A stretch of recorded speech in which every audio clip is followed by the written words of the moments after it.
नमस्कार दोस्तों, स्वागत है आप सभी का आपके अपने YouTube channel all exam guide गुरु पर। दोस्तों मैं अजीत आपके लिए आज से पॉलिटी के 1000 क्वेश्चंस प्रोवाइड कर रहा हूं। हर पार्ट में आपको 50 क्वेश्चन मिलेंगे। आज हम कर रहे हैं पार्ट 1 कंप्लीट। पिछले 20-25 साल में जो भी सरकारी एग्जाम हुए उन सभी में पूछे गए पॉलिटी के क्वेश्चंस का ये प्रैक्टिस सेट पेपर होगा। सारे प्रश्न चुनिंदा लिए हैं मैंने। एग्जाम टाइमर के साथ में आपके लिए क्वेश्चंस प्रोवाइड किए हैं। 5 सेकंड का टाइमर मिलेगा आपके लिए, जिससे आपका टाइमर का डर भी खत्म हो जाएगा, प्लस आपकी एक्यूरेसी भी अच्छी हो जाएगी क्वेश्चन सॉल्व करने की। तो चलिए दोस्तों शुरू करते हैं वीडियो। हर क्वेश्चन इंपॉर्टेंट है, याद कर लीजिएगा, इससे बाहर पॉलिटी बिल्कुल भी नहीं जाएगी। किसी क्वेश्चन को लेकर अगर कोई डाउट है तो आप हमें जरूर कमेंट कर सकते हैं। तो चलिए शुरू करते हैं वीडियो। सबसे पहला प्रश्न ये रहा स्क्रीन पर। एक चैंपियन की तरह पूरा वीडियो लगाना है और चेक करना है कितना स्कोर आप गेन करते हैं। सबसे पहला प्रश्न, गदर पार्टी का मुख्यालय कहां पर स्थित है बताइए।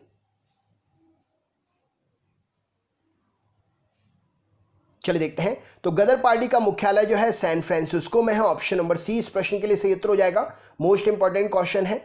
अगला प्रश्न देखते हैं क्या पूछा गया है। कानून के समान संरक्षण इस वाक्य को कहां से लिया गया है बताइए।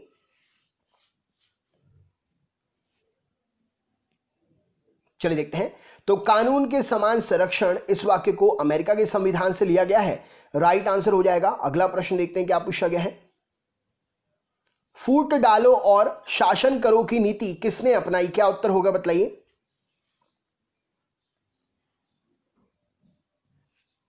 चलिए देखते हैं।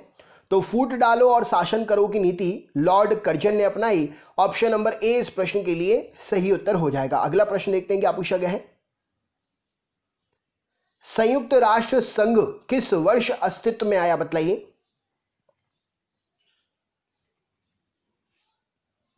चलिए देखते हैं। तो संयुक्त राष्ट्र संघ जो है 1945 में अस्तित्व में आया। राइट आंसर हो जाएगा 1945। अगला प्रश्न देखते हैं क्या पूछा गया है। यह रहा स्क्रीन पर। मेरे पास खून पसीना और आंसू के अतिरिक्त देने के लिए कुछ भी नहीं है, यह वाक्य किसने कहा था, क्या उत्तर होगा बताइए।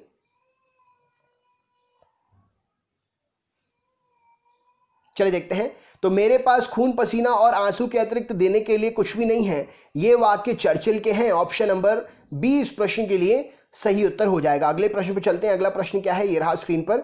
निम्न भाषाओं में से कौन सी संविधान के 71वें संशोधन अधिनियम द्वारा 1992 में प्रविष्ट नहीं की गई थी बतलाइए।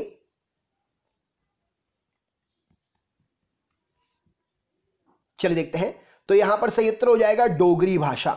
डोगरी भाषा संविधान के 71वें संशोधन अधिनियम जो कि 1992 में हुआ था, इसके द्वारा प्रविष्ट नहीं की गई थी। नेक्स्ट क्वेश्चन देखते हैं क्या पूछा गया है। अगला प्रश्न ये रहा स्क्रीन पर। 1949 के मूल संविधान में जो भाग डी था उसमें कौन सा एकमात्र क्षेत्र शामिल था बतलाइए। चलिए देखते हैं यहां पर सही उत्तर क्या हो जाएगा। तो 1949 के मूल संविधान के भाग डी में यहां पर अंडमान निकोबार द्वीप समूह ऑप्शन नंबर डी एकमात्र क्षेत्र शामिल था। अगले प्रश्न पर चलते हैं। अगला प्रश्न देखते हैं। निम्न में से किसको भारत का नियंत्रक एवं महालेखा परीक्षक अपना प्रतिवेदन देता है, क्या उत्तर हो सकता है बतलाइए। चलिए देखते हैं। तो भारत का नियंत्रक एवं महालेखा परीक्षक अपना प्रतिवेदन किसे देता है, राष्ट्रपति साहब को देता है। ऑप्शन नंबर बी इस प्रश्न के लिए सही उत्तर हो जाएगा। अगला प्रश्न देखते हैं क्या पूछा गया है। यह रहा स्क्रीन पर। अगर राष्ट्रपति और उपराष्ट्रपति का पद खाली हो तो भारत में राष्ट्रपति के पद पर कौन कार्यरत होगा, इन चार ऑप्शन में से क्या उत्तर होगा बतलाइए।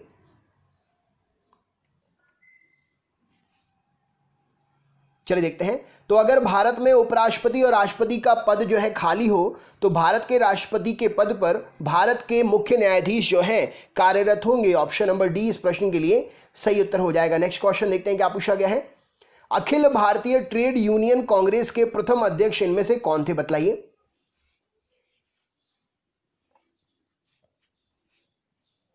चलिए देखते हैं। तो अखिल भारतीय ट्रेड यूनियन कांग्रेस के पहले अध्यक्ष लाला लाजपत राय जी थे। अगला प्रश्न देखते हैं क्या पूछा गया है। यह रहा स्क्रीन पर। अंतरराष्ट्रीय मुद्रा कोष का मुख्यालय इनमें से कहां पर स्थित है बताइए।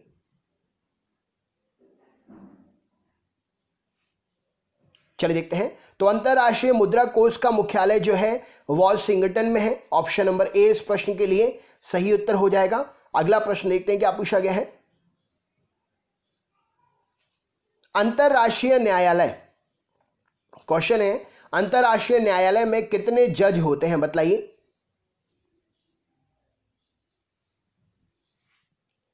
चलिए देखते हैं। तो अंतरराष्ट्रीय न्यायालय में जो है 15 जज होते हैं। ऑप्शन नंबर बी इस प्रश्न के लिए सही उत्तर हो जाएगा। अगला प्रश्न देखते हैं क्या पूछा गया है।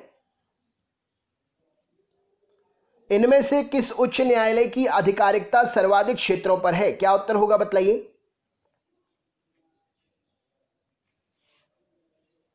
चलिए देखते हैं। तो राइट आंसर हो जाएगा गुवाहाटी उच्च न्यायालय। ऑप्शन नंबर सी इस प्रश्न के लिए सही उत्तर हो जाएगा। गुवाहाटी उच्च न्यायालय की आधिकारिकता सर्वाधिक क्षेत्रों पर है, राइट आंसर है। नेक्स्ट क्वेश्चन देखते हैं क्या पूछा गया है। इनमें से कहां पर जनहित याचिका दायर की जा सकती है बताइए।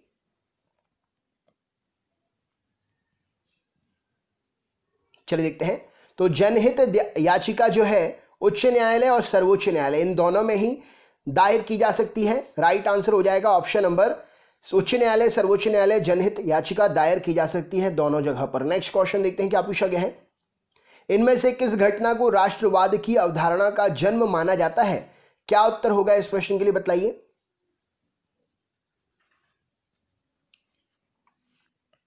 चलिए देखते हैं।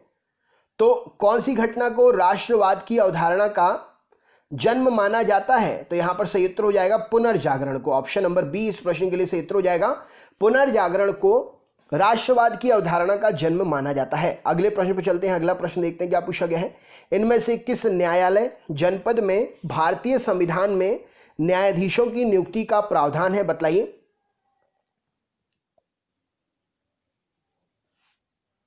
चलिए देखते हैं। तो राइट आंसर क्या हो जाएगा, इनमें से सभी। तो जनपद एवं सत्र न्यायालय, उच्च न्यायालय और सर्वोच्च न्यायालय इन सभी में भारतीय संविधान में न्यायाधीशों की नियुक्ति का प्रावधान है। अगले प्रश्न पर चलते हैं। अगला प्रश्न देखते हैं क्या पूछा गया है। इनमें से किस देश से भारत की संसदीय प्रणाली प्रभावित है? कौन सा देश है जिससे भारत की संसदीय प्रणाली प्रभावित है बताइए। चलिए देखते हैं। तो भारत की संसदीय प्रणाली जो है इंग्लैंड से प्रभावित है। ऑप्शन नंबर बी इस प्रश्न के लिए सही उत्तर हो जाएगा। अगला प्रश्न देखते हैं क्या पूछा गया है। इनमें से किस वर्ष देश में पहली बार राष्ट्रीय आपातकाल की उद्घोषणा की गई थी बताइए।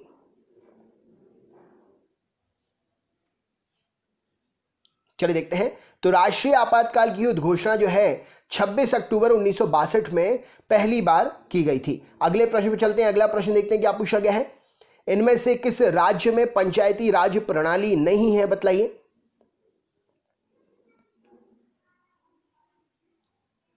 चलिए देखते हैं। तो पंचायती राज प्रणाली जो है अरुणाचल प्रदेश में नहीं है। ऑप्शन नंबर ए इस प्रश्न के लिए सही उत्तर हो जाएगा। अगला प्रश्न देखते हैं क्या पूछा गया है। नीति आयोग की स्थापना किस वर्ष हुई थी बताइए।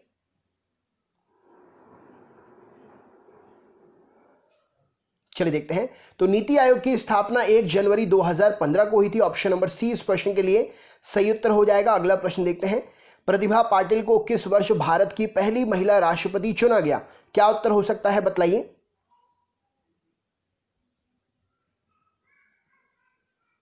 चलिए देखते हैं। तो प्रतिभा पाटिल को जो है सन 2007 में, ऑप्शन नंबर बी इस प्रश्न के लिए सही उत्तर हो जाएगा, भारत की पहली महिला राष्ट्रपति चुना गया। नेक्स्ट क्वेश्चन देखते हैं क्या पूछा गया है। अगला प्रश्न, इनमें से किस समिति के सदस्य राज्यसभा से नहीं लिए जाते हैं? क्या उत्तर हो सकता है इस प्रश्न के लिए। राज्यसभा से कौन सी समिति के सदस्य नहीं लिए जाते?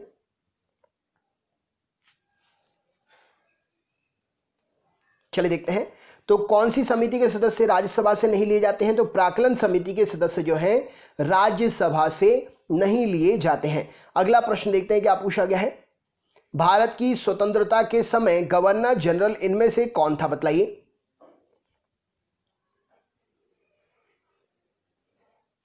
चलिए देखते हैं। तो भारत की स्वतंत्रता के समय गवर्नर जनरल लॉर्ड माउंटबेटन थे। राइट आंसर हो जाएगा ऑप्शन नंबर डी इस प्रश्न के लिए सही उत्तर हो जाएगा। अगले प्रश्न पर चलते हैं। अगला प्रश्न ये रहा स्क्रीन पर। भारत की संविधान सभा ने किस वर्ष राष्ट्रीय गान को स्वीकार किया था बताइए।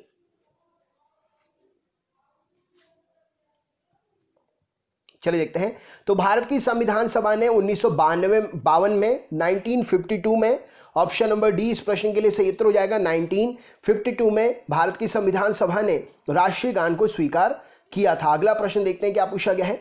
भारत में राष्ट्रपति के द्वारा लोकसभा और राज्यसभा में मनोनीत किए जाने वाले सदस्यों की संख्या कितनी कितनी है बताइए।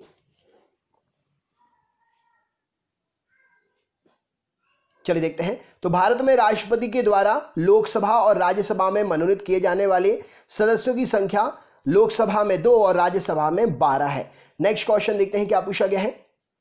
भारत में मौलिक अधिकारों की सुरक्षा के लिए न्यायालय कितने प्रकार के लेख जारी कर सकता है बताइए।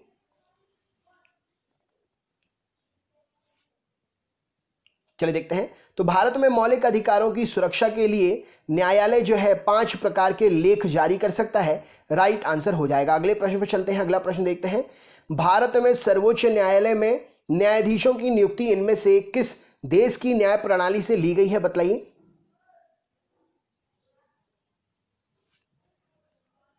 चलिए देखते हैं। तो भारत में सर्वोच्च न्यायालय में न्यायाधीशों की नियुक्ति जो है फ्रांस से ली गई है। ऑप्शन नंबर डी फ्रांस देश की न्याय प्रणाली से ली गई है। नेक्स्ट क्वेश्चन देखते हैं क्या पूछा गया है। भारतीय राष्ट्रीय कांग्रेस का प्रथम अध्यक्ष कौन है बताइए।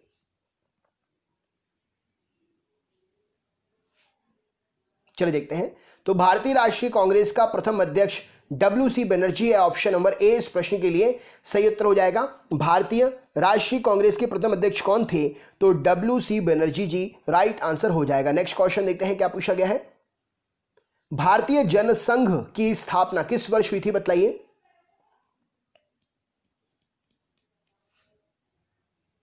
चलिए देखते हैं। तो भारतीय जनसंघ की स्थापना 21 अक्टूबर 1951 21 अक्टूबर को हुई थी। ऑप्शन नंबर ए इस प्रश्न के लिए सही उत्तर हो जाएगा। अगला प्रश्न देखते हैं। क्वेश्चन अगला आपसे क्या पूछा गया है। भारत सरकार द्वारा केंद्रीय जांच ब्यूरो की स्थापना किस वर्ष की गई थी बताइए।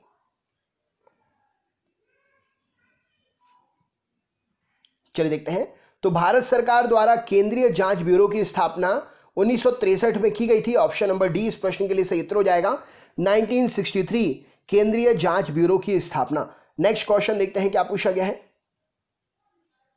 इनमें से कौन लोकसभा के निर्वाचन क्षेत्र के परिसीमन करता है। राइट आंसर क्या है इस प्रश्न के लिए। परिसीमन कौन करता है बताइए। चलिए देखते हैं।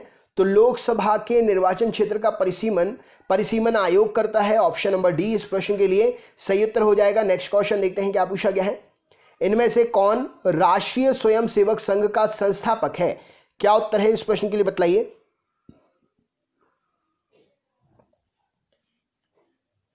चलिए देखते हैं। तो राष्ट्रीय स्वयंसेवक संघ के संस्थापक इनमें से कौन है। तो केशव बलिराम हेडगेवार जी। ऑप्शन नंबर बी इस प्रश्न के लिए सही उत्तर हो जाएगा। अगला प्रश्न देखते हैं। मध्य प्रदेश के प्रथम मुख्यमंत्री कौन थे। क्या उत्तर होगा बताइए।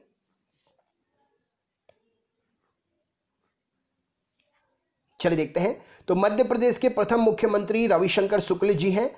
ऑप्शन नंबर ए इस प्रश्न के लिए सही उत्तर हो जाएगा। अगला प्रश्न देखते हैं। मार्ले मिंटो सुधार बिल किस वर्ष में पारित किया गया था बताइए।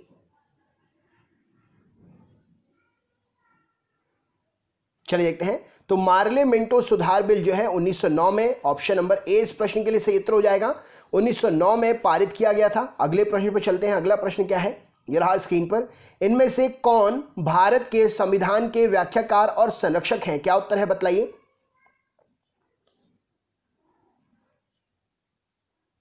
चलिए देखते हैं। तो इनमें से भारत के संविधान के व्याख्याकार और संरक्षक सर्वोच्च न्यायालय है। ऑप्शन नंबर सी इस प्रश्न के लिए सही उत्तर हो जाएगा। नेक्स्ट क्वेश्चन देखते हैं क्या पूछा गया है। राज्यसभा का उम्मीदवार होने के लिए अल्पतम उम्र कितनी होनी चाहिए बताइए।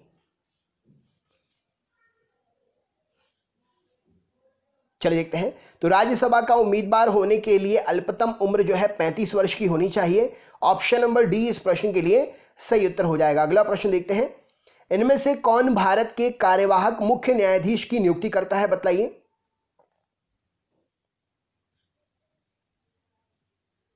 चलिए देखते हैं। तो भारत के कार्यवाहक मुख्य न्यायाधीश की नियुक्ति राष्ट्रपति साहब करते हैं? ऑप्शन नंबर ए इस प्रश्न के लिए सही उत्तर हो जाएगा। अगला प्रश्न देखते हैं क्या पूछा गया है। Red cross society, red cross के संस्थापक कौन हैं? क्या उत्तर होगा बतलाइए।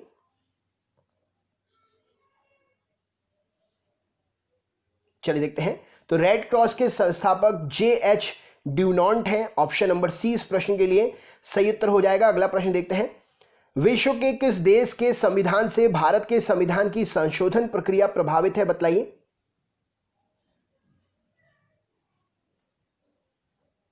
चलिए देखते हैं।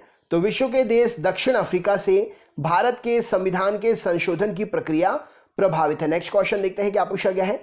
सर्वपल्ली राधाकृष्णन को किस वर्ष भारत का पहला उपराष्ट्रपति चुना गया था? बतलाइए।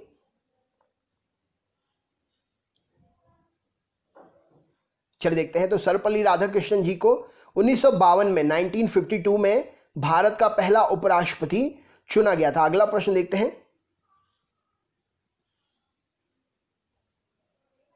अगला प्रश्न पूछा गया है संयुक्त राष्ट्र से जुड़ा पहला विशिष्ट संगठन कौन सा है? बतलाइए। चलिए देखते हैं। तो संयुक्त राष्ट्र से जुड़ा पहला विशिष्ट संगठन जो है अंतर्राष्ट्रीय श्रम संगठन है। ऑप्शन नंबर बी इस प्रश्न के लिए सही उत्तर हो जाएगा। अगला प्रश्न देखते हैं। इनमें से कौन से संविधान संशोधन के द्वारा संपत्ति के अधिकार को हटा दिया गया है? क्या उत्तर है बतलाइए।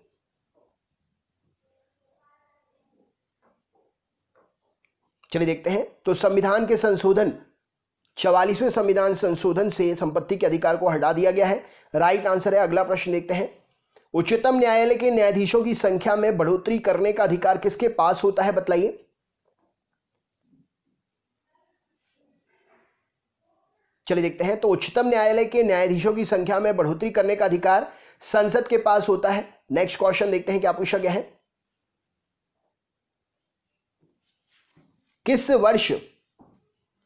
किस वर्ष भारत में नई संसदीय समिति प्रणाली की शुरुआत हुई? बतलाइए।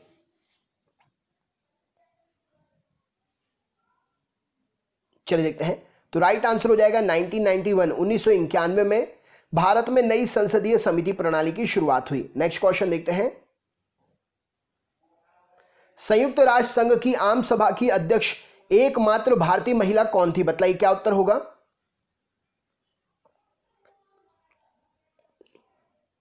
चलिए देखते हैं। तो संयुक्त राष्ट्र संघ की आम सभा की अध्यक्ष एकमात्र भारतीय महिला विजय लक्ष्मी पंडित जी थी। ऑप्शन नंबर ए इस प्रश्न के लिए सही उत्तर हो जाएगा। अगला प्रश्न देखते हैं।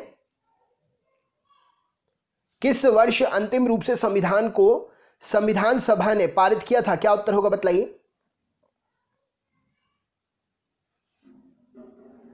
चलिए देखते हैं। तो राइट आंसर हो जाएगा 26 नवंबर 1949। ऑप्शन नंबर सी इस प्रश्न के लिए सही उत्तर हो जाएगा। संविधान को संविधान सभा ने पारित किया था अंतिम रूप से। नेक्स्ट क्वेश्चन देखते हैं क्या पूछा गया है। यह रहा स्क्रीन पर।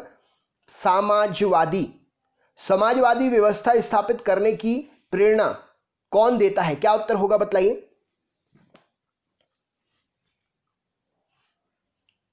चलिए देखते हैं।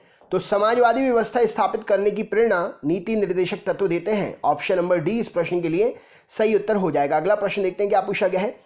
किसने ये कहा था गांधी जी ने राष्ट्रीय आंदोलन को एक क्रांतिकारी आंदोलन और जन आंदोलन का रूप दे दिया है? बतलाइए।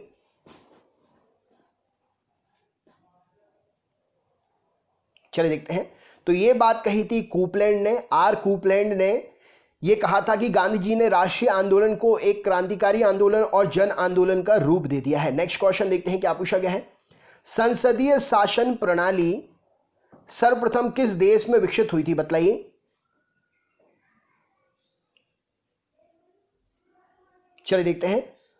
तो संसदीय शासन प्रणाली सर्वप्रथम ब्रिटेन में विकसित हुई थी। राइट आंसर हो जाएगा ब्रिटेन। नेक्स्ट क्वेश्चन देखते हैं क्या पूछा गया है। संविधान सभा की राज्य समिति के अध्यक्ष कौन थे? क्या उत्तर होगा इस प्रश्न के लिए बतलाइए।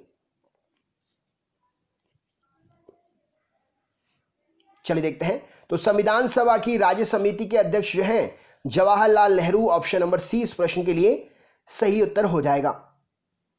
संविधान के मुताबिक विधानसभा के सदस्यों की संख्या अधिकतम कितनी हो सकती है? यह आपका सरप्राइज क्वेश्चन है। इसका आंसर आपको हमें कमेंट बॉक्स में शेयर करना है।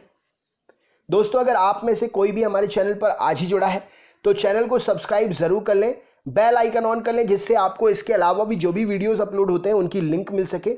इससे पहले वाले वीडियोस जो अपलोड हुए हैं उनकी लिंक डिस्क्रिप्शन बॉक्स में है, लिंक पर क्लिक करके आप वो वीडियोस देख सकते हैं। अलग अलग सब्जेक्ट्स की प्लेलिस्ट मैंने बना दी है, सभी सब्जेक्ट्स एग्जाम उपयोगी परीक्षा सभी परीक्षाओं के लिए ये प्रश्न है, तो आप अपने दोस्तों के साथ भी क्वेश्चन शेयर कर सकते हैं, वीडियो शेयर कर सकते हैं। आपने अगर अभी तक वीडियो को शेयर नहीं किया है तो प्लीज़ शेयर करिएगा ज़्यादा से ज़्यादा दोस्तों तक। हर एक स्टूडेंट कम से कम 10 लोगों को ज़रूर शेयर करें अपने WhatsApp, Facebook, social media account जो भी है जहां पर आप अपनी स्टोरी या स्टेटस शेयर करते हैं, इस लिंक को भी ज़रूर शेयर करें। दूसरों की भलाई होगी, हो सकता है भलाई करने के कारण भगवान आपका ही भला कर दे। तो प्लीज़ लाइक शेयर ज़रूर करिएगा, वीडियो को लाइक भी ज़रूर करें क्योंकि आपके द्वारा किए गए लाइक से हमारा आत्मविश्वास बढ़ता है। तो प्लीज़ लाइक शेयर सब्सक्राइब ज़रूर करें। किसी भी प्रकार का कोई डाउट है या कोई इन्फॉर्मेशन आपको चाहिए तो आप हमें कमेंट कर सकते हैं, हम आपके कमेंट पर ज़रूर रिप्लाई करेंगे। तो चलिए दोस्तों, मिलते हैं नेक्स्ट वीडियो में। तब तक अपना ख्याल रखें, मस्त रहें, पढ़ते रहिए, मेहनत करते रहिए। सफलता एक दिन में तो नहीं, लेकिन एक दिन ज़रूर मिलेगी अगर मेहनत अच्छी की है आपने। तो चलिए मिलते हैं नेक्स्ट वीडियो में, तब तक के लिए बहुत बहुत धन्यवाद। आपका दिन शुभ हो।